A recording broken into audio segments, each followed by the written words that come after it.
Hello, cherished viewers. Welcome back to Sandy Home Recipe. You might call about Sandy Home Recipe. Send the can share a video. Remember to subscribe. And if you want a hot chocolate, where you use 1 cup milk, 1 tablespoon sugar, 3 tablespoons unsweet cocoa powder.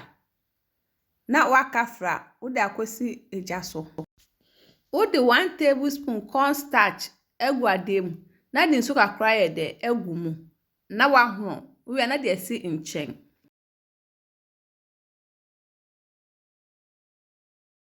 Obekọ so anu kwosita ma ebehuru. Wo de wo cornstarch na wo ho ye no, esi wo no, na wo de egwu mu. Na wakoso anu mu.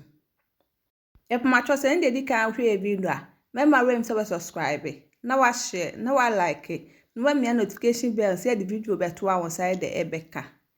Enti egwu awie no, na wa twe, na wa kosebe. Ewu ya anya so memu ye dududu mebre, se na ese eye.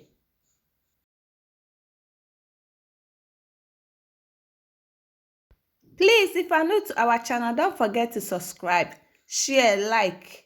Now this is our hot chocolate recipe. Please like this video and subscribe to our channel.